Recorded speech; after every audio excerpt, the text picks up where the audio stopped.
Okay, as all of our attendees gather and get sorted, I will give an introduction of what we're going to be doing here today. So today we are going to talk to Ariel Huss about his medicine journey and the physician pipeline project launch. So this is something we're really excited about at LIL. First, to talk about Ariel. Ariel is a dedicated medical candidate at Nova Southeastern University, driven by a commitment to equitable access and hands on patient care. As the founder of the Physician Pipeline Project, PPP, Ariel leverages his extensive experience to provide free, personalized guidance and mentorship to aspiring high school students from underserved backgrounds.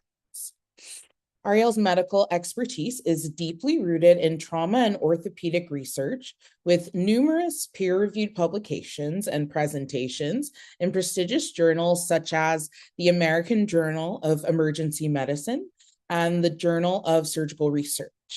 This rigorous research background, combined with his undergraduate studies in health sciences and public health at the University of Miami, provides a robust foundation for his mentorship.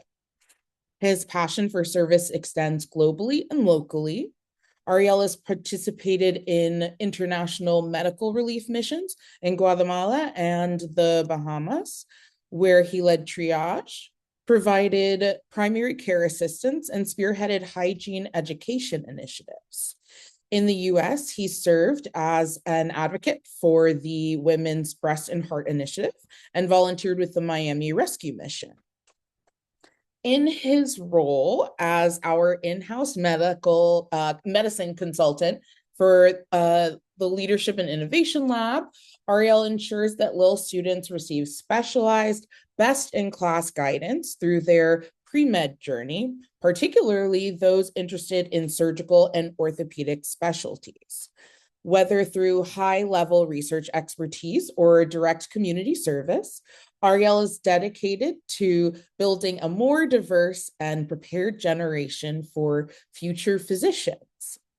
So I brought up this PPP physician pipeline project. So I'll give a little bit more detail about that. So the mission of the project is to dismantle barriers to entry in the medical profession by providing free, high quality expertise, guidance, and mentorship to underserved high school students. The project aims to equip aspiring young leaders with the knowledge, resources, and confidence necessary to fully navigate the path to a medical career, ensuring that talent, not background, determines access. The project envisions a future medical field that reflects the rich diversity of the communities it serves, built upon a foundation of equity and universal access to opportunity. The PPP will be the vital link that empowers the next generation of diverse, compassionate physicians, creating a robust and inclusive healthcare system where the most talented individuals are prepared and ready to lead. So the program operates with a targeted approach to maximize impact, like we do at LIL. So a core element of this focus is a collaboration between LIL and PPP. Through this partnership, Ariel serves as our dedicated in-house medicine consultant, as I mentioned before, ensuring that students within the lab receive quality guidance specific to a pre-med journey and medical career path. This synergy guarantees LIL participants have exceptional access to the expertise required to launch successful careers in healthcare. As the LIL instructor, I can say my background is not in medicine, and I'm very happy to have you here and working with us, Ariel. Happy to be here. I'll pass it over to you. Yeah, absolutely. Well, first of all, thank you for having me. I'm happy to be a part of this and being able to give any help that I can. So I think the best way to go about this is to just dive right in. I'll give a little bit more of a background why I chose medicine, a couple fields that I'm into. And then, of course, I'm happy to answer any questions that anybody has towards the end. So Just to begin, the reason why I decided to choose medicine in the first place is I always really enjoyed science and found that I wasn't the greatest writer. So I knew that a career that involved writing was not for me. But I loved science and I had a passion for helping people. And because of that, I found that medicine was the best way to combine the two. And now here I am today. And another reason is I grew up with a father who was also a physician, so I was also able to see the positive and negative impacts that had on his life and was able to make the educated decision on deciding to go down that road as well. And I don't think I will ever regret that. It's a long journey, it's hard, but every single day I wake up and I feel proud to be a part of it. Um, and so yeah, that's my why medicine. So I have another question here that I'll be happy to answer. So one of the questions are some things that pleasantly or unpleasantly surprised me about medicine. So the thing is I'm only a second year in medical school. However, though, I will say the one thing that did pleasantly surprise me is the amount of support that there is in medical school. In a lot of schools you hear that some students are very competitive with one another, but in my experience, it's just the contrary. Everybody's there to help you. You can really rely on your peers to be there for you, and because trust me, there's plenty of times where whether you didn't get a good exam grade or the paper you want didn't get published, there's always someone you could turn to for help. So having that strong community is essential in a strong career in medicine.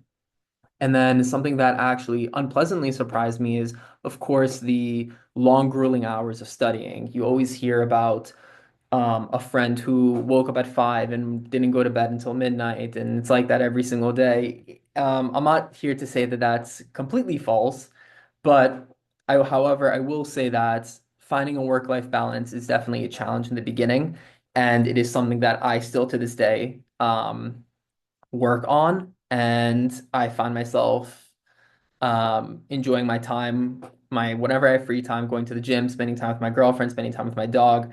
And I can't really emphasize how important it is to be able to take those breaks and those long, grueling hours. So I really, even in undergrad, you're studying very hard. You're in high school, you're studying very hard. You have all of these prerequisites that you think you need to accomplish, all the boxes you need to check off, which are important.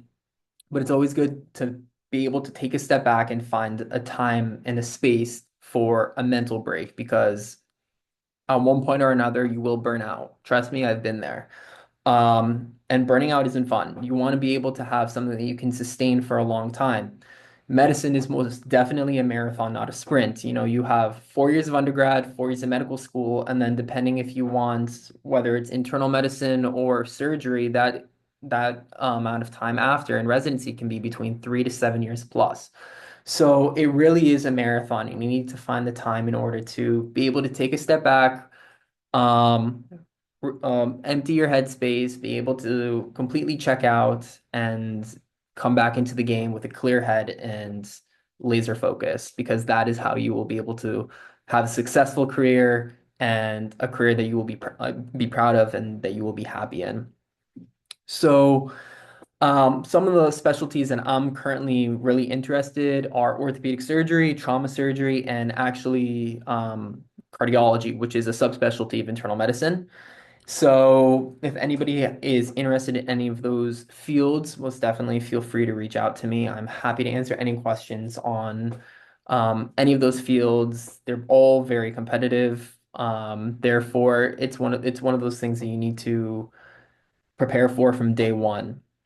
There's always stories about people deciding last minute that they wanted a very competitive specialty, and then they realize that they have to take a gap year after medical school because they don't have, let's say, the research for it. So my advice for you is if you have any inkling thinking that you may be interested in one of those specialties, it's always better to just get the ball rolling now. And therefore, if you don't want to do it down the road, at least the door is open. That's always, uh, I always grew up hearing this saying that luck always benefits those who are prepared. So it's always better to better be on the side of caution. So another thing, some advice that I would give for people that are interested in medicine but are unsure about anything else beyond that, I would say the biggest well, couple, first of all, the first biggest thing that you could do, I would say, is shadow. So, and you may just think that shadowing is just you're there, you don't really feel like you fit in, but I promise you, getting early experience in medicine, specifically in shadowing, will allow you to figure out if a specific subspecialty of medicine is for you. And figuring out what you don't want to do is just as important. You know, let's say you shadow a surgeon and you figure out you don't like surgery. Figuring out that you don't like surgery is arguably more valuable than figuring out what you want to do because you have up until third year of medical school to really figure out what it is that you want to do for the rest of your life.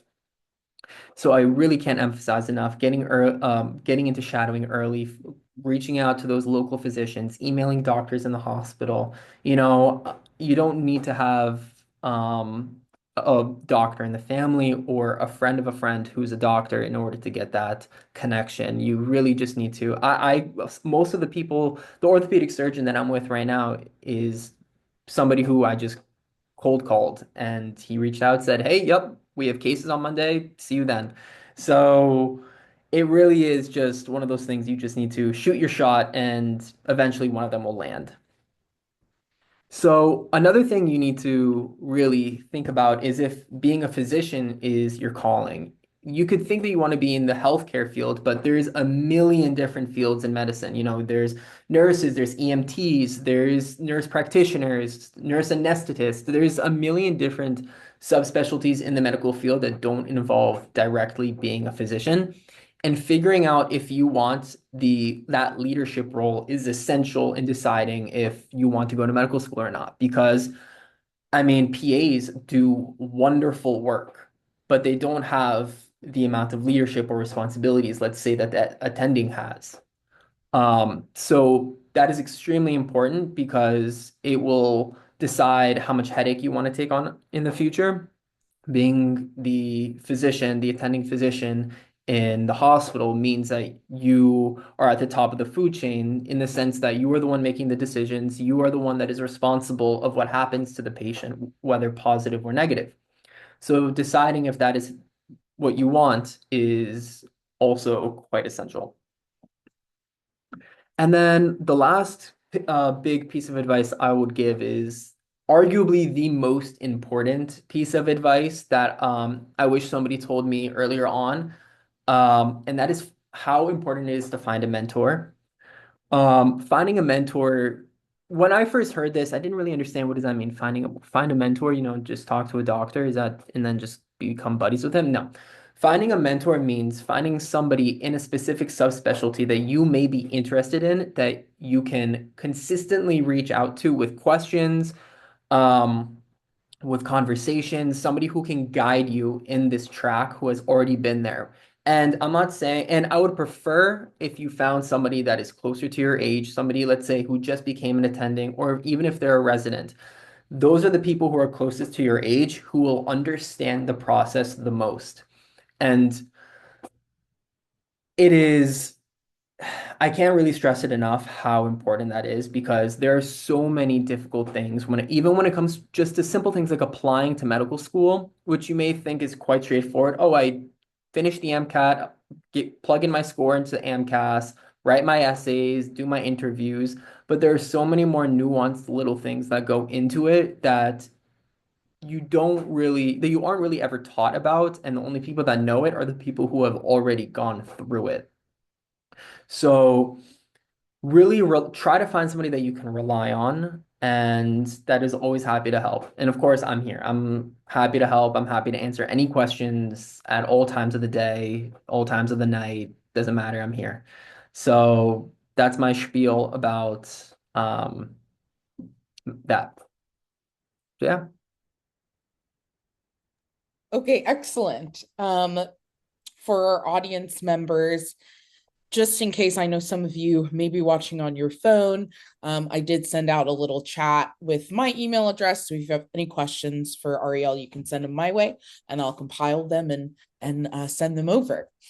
So the next fun thing that we get to experience is sort of a live workshopping of a medicine related project that actually came through the LIL program. I was very happy to be Ryan's instructor, and now we get to hear about this project, where it's gone, and get some live feedback from Ariel about how to make it better.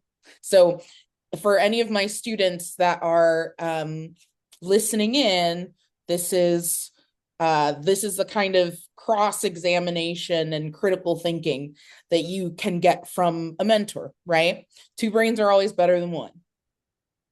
I'm passing it over to you, Ryan. Thank you.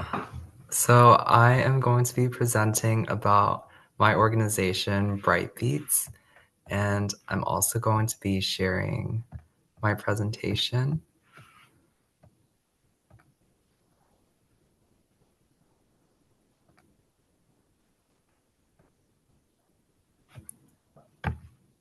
So, hi, this is Bright Beats, and we are a youth-led 501c3 nonprofit empowering special needs children through music. So this is our team. I'm Ryan, and I'm the founder and president. I'm Hosni, I'm the vice president, and our other vice president is Zachary. And we have some other leaders from other Bright Beats chapters around the world. In Texas, we have Angelina and Sophia. In the UK, we have Albert. And in Uganda, we have Mr. Julian. So here are some information about children with special needs. So 1 in 6 children have special needs or developmental or learning challenges. And many programs out there, like music therapy, are often costly or inaccessible for families. And children with special needs often face barriers to inclusion and connecting with peers. So that's why we started Bright Beats. We serve children ages 3 to 17 with developmental or learning challenges. And we also look for families who are looking for an inclusive community, and also schools and communities who are looking for free programs. Our solution to this is music engagement sessions where we combine music, rhythm, and movement into an inclusive and interactive session with music and sing along. And all of our events are volunteer run, so we can keep these free for families. And it's grounded in neuroscience, music therapy, and child development research. So these are some of the types of programs we have running right now and in the past. So we have school partnerships where we host after-school events or summer events with special education classrooms. And we also partner with local libraries and community centers to have large group sing-along sessions or music festivals. And we also host virtual sessions with individuals or families who are looking for support from Bright Beats, but they live in a different region or a time zone. And we also have a youth leadership academy where we train volunteers and chapter leads to become better leaders. So here are some pictures about our Bright Beats sessions in action. So these pictures are showing some of our school partnerships. So we're in the classrooms and we are hosting our sessions. And we're like sharing these instruments with the children. And these are some more pictures with school partnerships that we've had, and also our Uganda chapter and virtual sessions.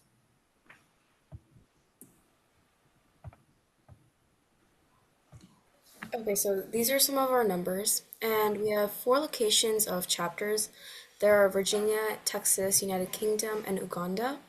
And we also have more than 30 youth volunteers serving the community.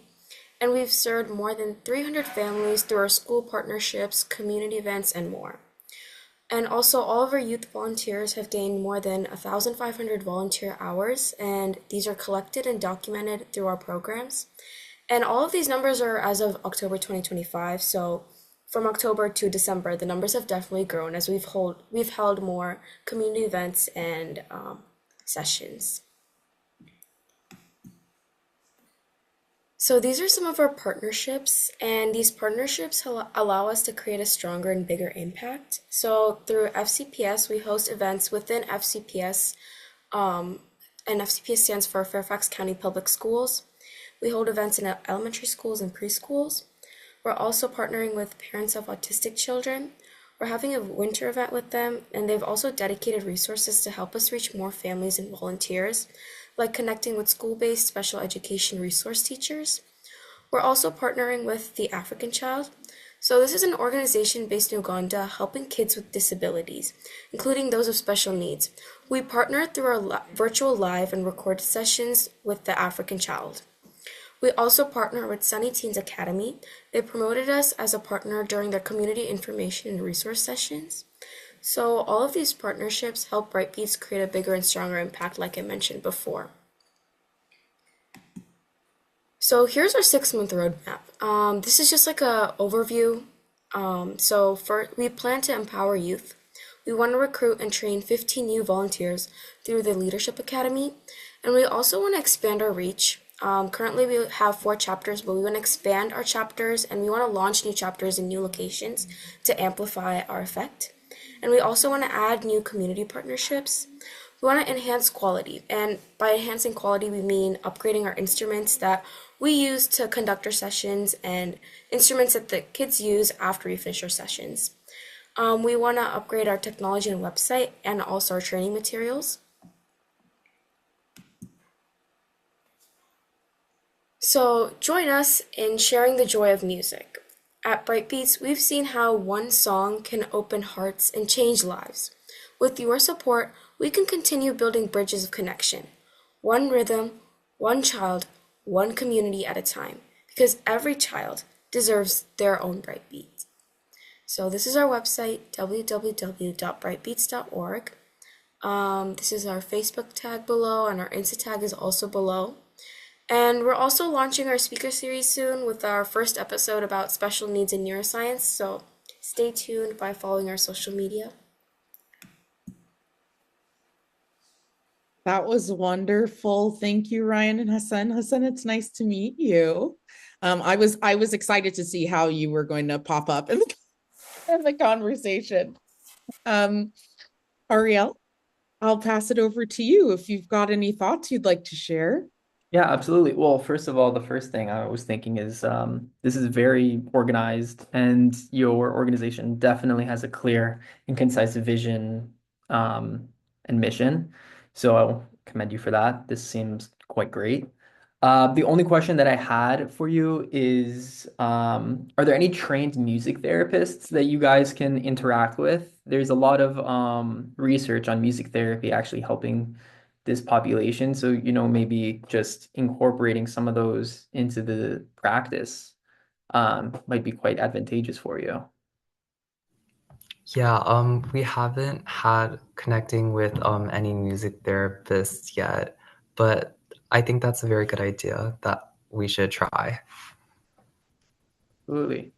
And then also maybe just one more thing I would recommend is if you're directly, I didn't understand if you're working directly with families or with the children, but if the families are there as well, maybe just giving a pamphlet as to just making pamphlets of essential, maybe even just like this presentation so they get a better idea of what your organization's about.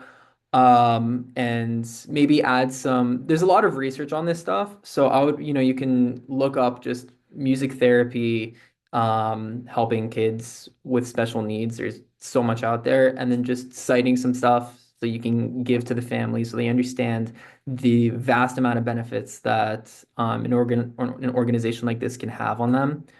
Um, I know that music therapy has been proven to increase neuroplasticity in the brain, specifically in kids with autism. So just a couple articles on something like that, I'm sure would um, definitely even increase the amount of people that you can see, just because they'll have something tangible and that shows that this is proven. So yeah, and then maybe even just in getting some more partnerships, I think would very much strengthen the organization. So I would say those are my overall recommendations. Um, but I would definitely say this is amazing. Thank you, Ariel, for your recommendations. Absolutely. Can be an excellent pitch deck. All of this potential feedback that you get from either professionals or incorporating your own statistics. If I were trying to decide whether or not to give you money, I would want to know what are the greater impacts, right? What is the sort of secondary benefit to us if we are able to sort of equalize, music access, what then? Right? Not beyond charity, right? Or beyond, sort of whatever you feel that, you owe to members of your community. What are the real impacts if this access is actually made? But I agree. I think this is wonderful. Thank you both. Would anybody on our panel like to share any last words? Sounds morbid, but any last words for the webinar before we excuse ourselves for the day? All right. Excellent. I very much appreciate all of you attending. I think that this was a remarkably helpful and concise description of what lies ahead for our students that are interested in a career in medicine. And I am really excited to see where our work with PPP takes us. Likewise. All right. Take care, everyone. Be well and reach out to LIL if you need anything.